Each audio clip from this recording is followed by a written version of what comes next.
นั่งมองจะนอนบ่โอ้อะไรอันนี้ไม่อีกนิดจังหน่อยเป่าเป็นอยู่เจอกันเนาะอยากอายบ่ล่ะฮะอยากอายบ่ใช้เบิ่งหันเบาเบิ่งดูนอนกับเป็นตู้เจ้านี่น่ะบ่น่ะอันนี้บ่นอนกับเป็นตู้เจ้านี่บ่โอ้ยเนาะพี่น้องเอ้ยยามพาลงฝนตกนี่ฝนบ่ตกสิหัวเจ้าบ่ล่ะหัวอยู่บ่นอนกลางคืนก็ได้กลางมุ้งอยู่บ่น่ะบ่ได้กลางซ้ำยุงบ่ครบบ่ล่ะครบอยู่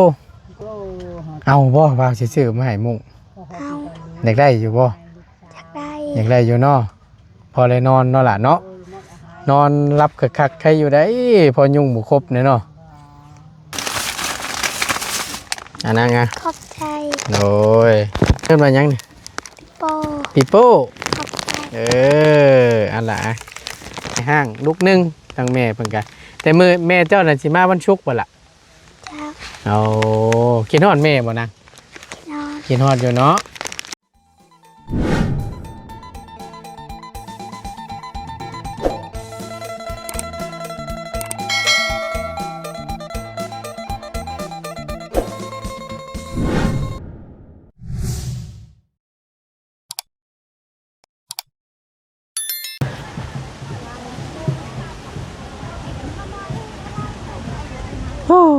เด็กกรีเนาะพี่น้องเอ้ยคือสิแม่นและเบิ่งคักแล้วบ่ตูนวะเนาะสแกนเบิ่งคักแล้วบานนี่พอดีทั้งบ่ตูนได้เข้ามาพี่น้องกับอาจารย์ลาวเฮาเนาะพอดีหลังจากที่ทางลุงเฮิมได้เข้ามาหาทางอีหลาน้อยเพิ่นพี่น้องทางบ่ตูนก็ได้ตามเข้ามาเบิ่งกับอาจารย์ว่าเป็นขึ้นในคลิปบ่หรือว่าจังใดนะพี่น้องพอดีมาฮอดจอดถึงเป็นทีเรียบร้อยก็เป็นขึ้นในคลิปบ่ดีพี่น้องเลยบ่ตูนเว้าขออนุญาตบาดคำนะพี่น้องก็นึกว่ากระตุบเบ้เนาะบัดถามไปถามมาแล้วคนในชาวบ้านนี่ก็บอกว่าบ่แม่นกระตุบเบ้ก็เป็นเฮือนคนนี่แหละว่าซั่นเนาะเฮือนอีหลาน้อยเพิ่นพี่น้องแต่ทางบ่ตูนก็ยังบ่ฮู้ดอกที่ไปที่มาเป็นแบบใดเนาะเข้ามาเป็นครั้งแรกพี่น้องเอ้ยนี่ก็อยู่บ้านห้วยยึงเมืองเซโปนแขวงสวรรณเขตเด้อพี่น้องเด้อเนาะปะจังหวะคือมืดแต่พี่น้องไอ้เบิ่งบ่ตูนเอาแสงขึ้นดีกว่านะจังหน่อยนึงฮะพี่น้องไอ้เนาะหน้าก็แห้งมืดแห้งค่ำอยู่ ก่อนอื่นกราบสบายดีและสวัสดีเด้อพี่น้องสบายดีเบิดสู่คู่สู่คนบ่ว่าสิอยู่ในและก็ต่างประเทศเนาะก็ยินดีต้อนรับเข้าสู่ช่องประธานป้อง Channel อีกแล้วพี่น้องพบเจอกันกับบ่ตูนในคลิปนี้กสิภาพพี่พี่น้องเข้าไปเบิ่งคือจังว่าอีหล่าเพิ่นอยู่กับแม่ยายหรือว่าทั้งแม่ตู้เนาะอยู่นำกัน2คนว่าซั่นทั้งแม่เพิ่นนั่นพ่อกับแม่เพิ่นย่าห่างกันบ่ได้อยู่นำกันแล้วทั้งผู้แม่ว่าลงไปเฮ็ดงานอยู่พุ่นอยู่สวรรค์พุ่นว่าซั่นพี่น้องอยู่พุ่นละแขวงสวรรณเขตเนาะแม่เพิ่นก็เป็นคนนี่แหละอยู่เมืองเซโปนพี่น้องเดี๋ยวทางประตูสิเข้าไปถามเบิ่งบ่ฮู้ว่าสิคุยกันฮู้เรื่องบ่หรือว่าจังใดเนาะเดี๋ยวรอเบิ่งนํกันพี่น้องสิรอดบ่ประตูก็ได้คือจังว่าอยู่เลย น้องเพิ่นบ่ค่อยเว้าได้พี่น้องจักสิว่าได้เนาะไปเดี๋ยวเข้าเบิ่งนํกันโอ้จังแม่นเพิ่นเฮ็ดเสียงหยังบึมตึมๆบึมตึมๆอยู่ทางน่ะ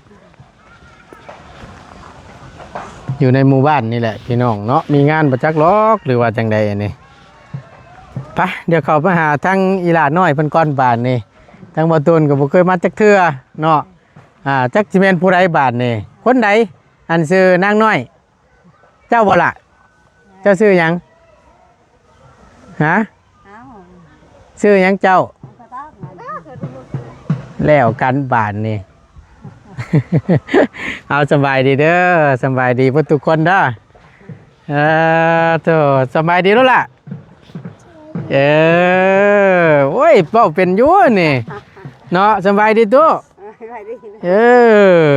โอ้ยเนาะไผซะนี่ลูกสาวบ่เจ้าเป็นไผซะเป็นเอื้อยล่ะเป็นเอื้อยของนาชาวอ๋อเอาง่ายๆอันนี้หลานบ่เอาพอดีแล้วสันบาทนี่พี่น้องเลยอันนี้คือทาง ชื่อทางอีหลานน้อยเพิ่นบ่ แม่น อ๋อก็คือแม่เพิ่นนี่บ่ได้อยู่แล้วแม่นบ่ โดย เพิ่นแม่เพิ่นไปไสนั่นน่ะ ไปเฮ็ดเวียกอยู่ช่วง ไปเฮ็ดเวียกอยู่สวรรค์อืมไปเฮ็ดงานหยังน่ะ หอกองบุญ หอกองบุญ โดย บ่อันแม่เพิ่นไปเฮ็ดนั่นได้ไปเฮ็ดงานหยังอยู่อันสวรรค์น่ะ หอกองบุญ หอกองบุญนี่ โดย อ๋อ หอต้นนะ หอต้นหอหยัง โดย หอเฮ็ดเกี่ยวกับกองบุญนะนี่เนาะ โดย สันบ่โอ้ยพี่น้องเอ้ยเอาว่าแล้วก็เบิ่งเล่านี่สิเว้าลาวเป็นอยู่ทั้งอีหลานนี่บ่กล้านี่เบิ่งคนนี่เนาะนักหมดอ่ะพอดีละมาทางประตูนนั้นขออนุญาตเด้ออันจังซั่นแหละเฮาถามที่ไปที่มานี่คอยชื่อประตูนเด้อ โดย เจ้าชื่อหยังอ่ะ ไปซื้อติ้ง ชื่อติง โดย จักปีแล้ว 21 ปี 21ปีเป็นเอื้อยของแม่หลานน้อยนี่เนาะ บ่ ฮะ เป็นเอื้อยแล้ว เป็นเอื้อย โดยเป็นเอื้อยแล้วค่ะ เอานั่งก่อนฉันนั่งก่อนมาพี่หลานมานั่งจับเจือมาบ่าวพี่มาไปนั่งพุ่นไปไปนั่งพุ่นก็ได้ไปนั่งอยู่ห่มนี่เย็นๆนะจักบาทนี่โอเคบ่าวตูนยังงงๆอยู่ได้บาทนี่พี่น้องไงนั่งลงรถมาพอดีแล้วบาทนี่ตามน้ำกันพอดีจะคู่คือกันทางบ่าวตูนก็ได้เนาะเอาขออนุญาตนิบไม้เด้อนิบก่อนโอเคได้บ่โอเคมาบาทนี่โอเคพี่น้องเอ้ยเพื่อสิหามุมกล้องได้ก็เนาะเอาขออนุญาตเด้อบาทนี่เด้อพี่น้องสบายดีอีกครั้งหนึงเนาะผู้ดีเฮาว่าเข้าใจแล้วเมื่อกี้นี่เจ้ามันเป็นหยังเกาะเป็นเอื้อยบ่ โดย แสดงว่าลูกเอ้ยลูกน้องนะนี่ฟังบ่นี่แม่นบ่ โดย เอ ลูกอายเพิ่น บ่ โดย เจ้าหันไหน โดย อืมก็คือเมอีหล่านี่เพิ่นไปเฮ็ดงานอยู่สวรรค์เนาะ โดย ลงไปเฮ็ดงานอยู่พุ่นเพิ่นไปลนแล้วบ่ โดนและ2 เดือน2 ปีน่ะ เพิ่นไปเฮ็ดงานอยู่พุ่นนะ โดย อืมเฮ็ดงานอยู่พุ่น2 ปีแล้วมื้อนี้ทั้งพ่ออีหล่านี่ไปอยู่ไสอันนี้น่ะ อยู่บ้านด้านพุ อยู่บ้านลาน โดย เมืองหยังน่ะ เมืองไซผู้ทอง เมืองไสภูทอง แขวงสวรรณเขต โดย เอาทั้งพ่ออีหล่าเพิ่นเป็นคนทั้งพุ่นบ่ แบน บ่แม่นคนชนเผ่านี่บ่ บ่เป็นคนละรูปมันแหละ เป็นคนลาวลุม โดย แสดงว่าอีหล่านี่ลูกซ่อนตัวนี่ แม่น ลูกโมเมนต์มันลูกครึ่งเนาะบ่นางพ่อเจ้าเป็นคนอยู่พุ่นบ่ว้าวนึกว่าเลย โดยไปรอดะ ว้าวเป็นอยู่ซะนี่เนาะจักอายนะพี่น้องเอ้ยเนาะบ่มีไผมาถ่ายจักเทื่อบ่ก็ได้อายสิบ่ แม่น อ๋อบัดนี้บ่ขออนุญาตทั้งเจ้าก็สิพ่อฮู้อยู่เนาะทั้งกับแม่แล้วเนาะ โดย ท่านพ่อกับแม่เพิ่นนี่แยกทางกันอยู่แล้วแม่นบ่ โดย ป้ากันตะลนแล้วบ่ โดนได้4-5 เดือน5 ปีแหละ อ๋อแยกทางกันอยู่5 ปีแล้ว โดย บัดนี้อีหล่านี่อยู่กับแม่ตู้นี้ โดย อยู่นํกัน2คนเพื่อนหลังนี้ โดย หลังข้างๆนี่ตุบๆน้อยๆได้พี่น้องเว้าขออนุญาตนำ เพิ่นเฮ็ดเองหมดแหละ อันนี้ได้ แม่น คือเก่งแท้อันเจ้านี่อยู่ใช้สะเฮือนเจ้าน่ะ พูดอยู่พุ่น อยู่ลุ่มพุ่น โดย อืมอันเจ้าเอิ้นนั่นแม่ตู้นี่เอิ้นเราแนวใดนี่ แม่เฒ่า เอิ้นแม่เฒ่า โอ้แม่ย่า เอิ้นแม่ย่า แม่น โอ้เป็นพี่น้องกันนี่เนาะ โดย เจ้าเป็นคนบ้านนี้เลยเนาะ โดย เป็นคนบ้านนี้แหละ บ้านห้วยยึงแม่นบ่ โดย ทางบ่ต้นก็บ่เคยเข้าพี่น้องเลยโอ้เนาะครั้งแรกได้นี่ก็ได้เข้ามา งมทางกันเข้ามากับอาจารย์เรา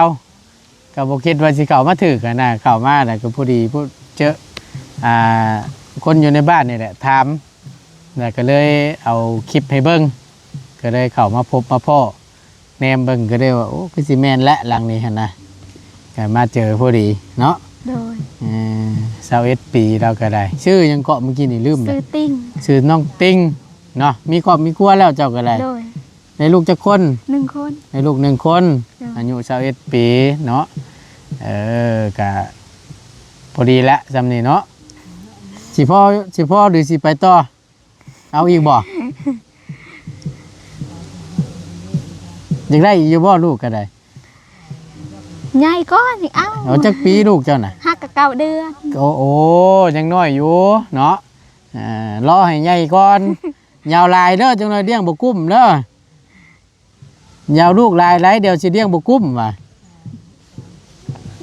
พอแห้งแล้วน่ะเลี้ยงเขาบ่ใหญ่บ่กุ้มบ่หุ่มมันน่ะ2 คนพ่อ เนาะ โดย 2 คนน่ะโอเคล่ะบ่ได้แต่ก็3สุดละเฮ็ดงานหยังเฮ็ดเวียกหยังแต่ละมื้อน้องก็ได้ บ่ได้เฮ็ดหยังแหละ บ่ได้เฮ็ดหยังเลย รับจ้างหยัง บางเทื่อก็ไปทางให้เข้ารับจ้างทางให้ รับจ้างทางให้เพิ่นให้มื้อละเท่าไหร่นั่นน่ะ มือเส้นเช้า มื้อละแสนเช้าได้เฮ็ดคู่มื้ออยู่บ่ บางมือได้เฮ็ด บางมื้อก็ได้เฮ็ด โดย บางมื้อก็บ่ได้เฮ็ดซ้ำ โดย แต่ว่าเพิ่นจ้างคู่มื้อก็แม่นได้เฮ็ดคู่มื้อเนาะ โดย เอ่อทางให้อันรับจ้างจีนเพิ่นนี่บ่หรือว่า บ่ นั่นน่ะ คนเฮาเอง คนเฮาเอง โดย ก็ว่าเพิ่นหาให้เฮาไปทางให้เพิ่นก็จ้างเนาะ โดย อืมใครอยู่พี่น้องเอ้ยคำว่ามีเวียกมีงานเฮ็ดแต่ละมื้อนั่นก็ได้ถ้าว่ามื้อใดบ่มีเวียกมีงานเฮ็ดก็แม่นคือสิแหละอยู่กันเนาะ โดย บ่ได้ไปทางใดช่วงนี้ก็ช่วงหนึงเด้นี่ช่วงหน้าแล้งนี่ถ้าว่าหน้าฝนยังว่าพอได้ไปหาหน่อไม้หน่อมันขายเนาะ โดย เดี๋ยวนี้ก็หาได้อยู่บ่หน่อไม้ก็ ได้พอกิน ได้อยู่แต่ได้พอกิน โดย สิพอขายนี่ก็บ่ได้เนาะ บ่ได้ อืม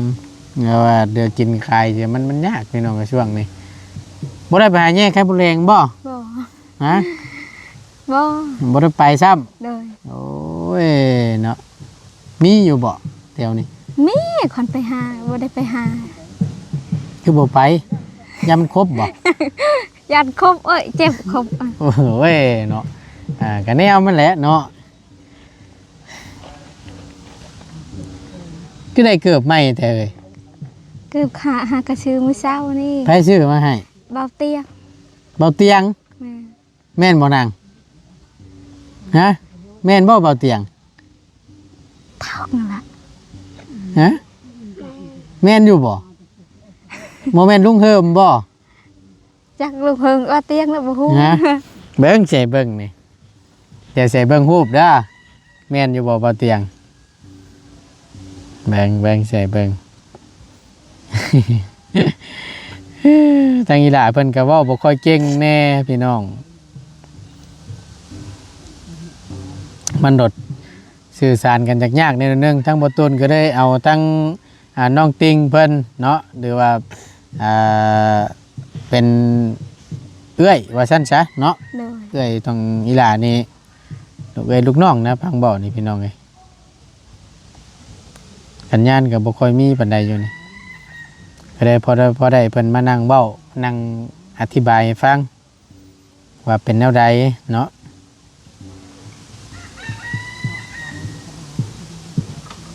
ทางพ่ออีหล่าเพิ่นก็ได้โทรมาหาอยู่บ่นะพ่อเจ้าโทรมาหาอยู่บ่บ่ได้โทรเด้อ บ่ โอ้ยเนาะพี่น้องเอ้ยเป็นตะแพงตะแตะหน้าทางดังคมได้เฮียนอยู่บ่นาง เฮียน เฮียนอยู่บ่เจ้าเฮียนอยู่ปอใดล่ะเฮียนอยู่ปสามเฮียนปสามแหละเฮียนอยู่ไสโรงเรียนอยู่ไสล่ะ อังวีเลย โรงเรียนอยู่ไสเจ้าไปเฮียนอยู่ไสอยู่ในบ้านนี้เว้าได้อยู่นี่เนาะเว้าลาวก็ได้อยู่นี่ ได้อยู่บ่ได้ปาก เพิ่นเป็นหยังคือจังหวะย่านแท้ จัก บ่ลูกล่ะฮะคือย่านแท้บ่เรื่องบ่ทั้งละบ่าวซื้อบ่ตูนเด้อซื้อบ่ตูนเด้อ เบิ่งอีหล่าเพิ่นเด้อคล้ายๆแบบว่าสิว่าจังไดล่ะพี่น้องคือคนแบบว่า เคยแบบว่า สิว่าจังใดคือสิมีคนให้บ่หรือว่าคนแบบสิมาจับมาหยังแหละจังอีหล่าเพิ่นระบาดระแวงไปเลยนี่แล้วย่านไปเบิดบาดนี่นั่นน่ะเนาะเบิ่งนี่นะเบิ่งคนนี่แหละพี่น้องเอ้ยเอากับปกติจังอีหล่าเพิ่นจักปีแล้วนาง บ่อย8 ปี 8 ปีอยู่นำในตู้เจ้านี่เนาะ โถยไปโดย อยู่นำในตู้เนาะกินข้าวกับหยังมื้อนี่ กับแจ้ว หืม กับแจ้ว ข้าวกับแจ่วแซ่บอยู่บ่บ่แซ่บโอ้ยเนาะแต่ละมื้อกินข้าวกับหยังซะล่ะฮะได้หยังกินแต่ละมื้อ มือกินพักแล้ว บางมื้อกินผักโอ้แบบซี่นี่ต้องคนเว้าเป็นๆอย่างเช่นคือน้องชัยผู้หญิงคือกันพี่น้องแบบว่ามันก็ไล่เลี่ยกันนะเนาะน้องชัยก็13วันนี้ก็8แล้วก็นั่นคือสิเก่งอยู่คือสิได้อยู่บ่ตูนว่ะเอาสักมื้อนึงเดี๋ยวทั้งบ่ตูนมีเวลาเนาะเดี๋ยวสิพาทั้งอีหล่าใส่เพิ่นมาพี่น้องให้มันกงกับวันหยุดเพิ่นก่อนทั้งนั้นก็ไปไปเฮียนทั้งนี้ก็เฮียนคือกันพี่น้องเอ้ยเนาะแต่ว่าเฮียนอยู่ในบ้านนี่เนาะ โดย เอาตั้งใจเฮียนเด้อล่ะเด้อเฮียนเก่งๆเด้อแม่เจ้าได้โทรมาหาอยู่บ่นางบ่ได้โทรซ้ำ โทรอยู่ โทรอยู่โทรนำคอย โทรหาผ่านทั้งเจ้านี้ โดย แต่ว่าทั้งอีหล่าเพิ่นนี่บ่มีโทรศัพท์เนาะ โดย มีก็แม่นได้เว้าได้ว่านํก็แม่นผ่านทั้งเจ้านี้ โดย โทรมาหาแล้วแม่นเจ้าก็มาให้อีหล่ามันคุยนํเนาะ โดย มื้อใดแม่จะมาน่ะนาง วันศุกร์อาทิตย์หน้าพุ่นแหละเพิ่นว่า วันศุกร์ โดย มาพักสงกรานต์เลยนะพังเว้านี่เนาะ โดย มาอยู่น้ำลูกน้ำเต้าก่อน โดย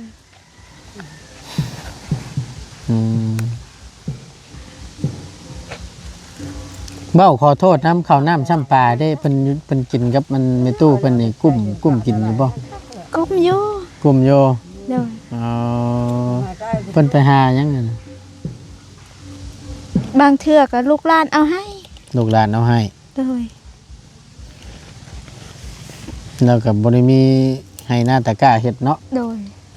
ปลูกข้าวปลูกน้ำได้ปลูกอยู่บ่ พวกลูกเพิ่นเฮ็ดให้อะปีนี้เฮ็ดให้ผู้เดียวลาวให้ละ เห็ดให้ผู้เดียว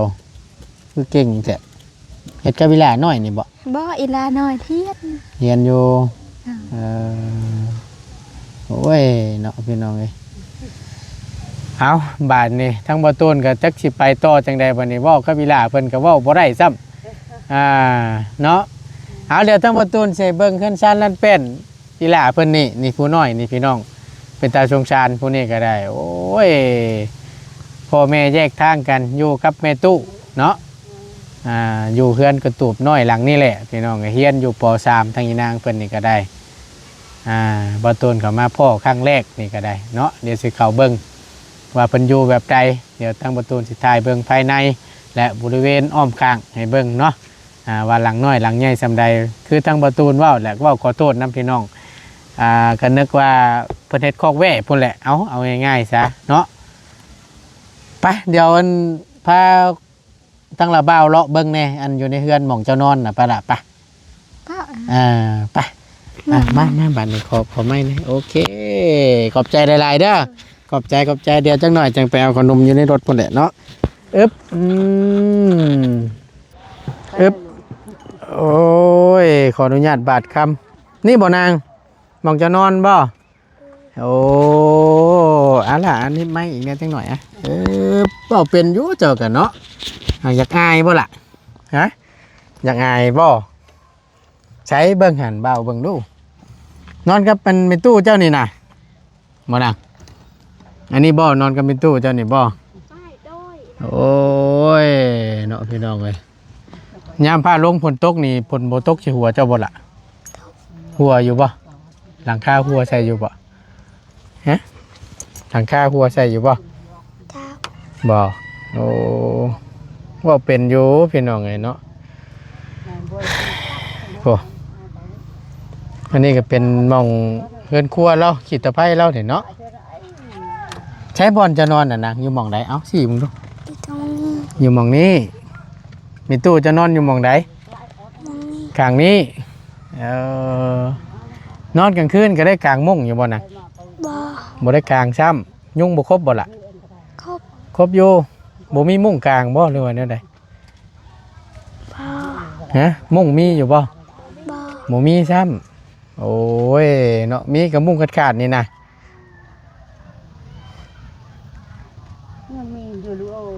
เอาบ่ว่าสิซื้อมาให้มุ้ง เอา อยากได้อยู่บ่ อยากได้ อยากได้อยู่เนาะพอเลยนอนเนาะล่ะเนาะนอนรับคักๆใครอยู่ได้พอยุงบ่ครบเนี่ยเนาะ น้ำในเจ้าไปใส่ใช่ฉันนะไปตักอยู่ใช้น้ำหึ ตักอยู่ห้วย ตักอยู่ห้วยไผเป็นคนไปตักนะหึ ในตู้ มีตู้เจ้าบ่คอยเว้าพี่น้องเลยเนาะไปเดี๋ยวไปเอาขนมน้ำละบ้าวไปถึงไหมโอ้ยมาอึ๊บอันนี้ได้ฉะมองอันนั้นบ่ล่ะมองอันหนึ่งเข่าบ่มองเฮ็ดอยู่เฮ็ดกินบ่เนี่ยนะบอกขออนุญาตพี่น้องเลยมีแผ่นโซล่าร์เซลล์น้อยๆนึงอันทางเราก็ได้เนาะโอ้ยมานั่งมาไปยังโอ้จักเป็นประเทศยังเฮ็ดบุญบ่นั่งประเทศยังกันนะ บุก เฮ็ดบุญอยู่ในบ้านนี่บ่ฮะเฮ็ดบุญในบ้านนี้บุญแจกบ่ เจ้า โอ้อึ๊บเอาจักหน่อยหนึงบาดนี้ทางระเบ้าสิเอาหมักสาลี่ให้ก่อนนั่นล่ะเด้อ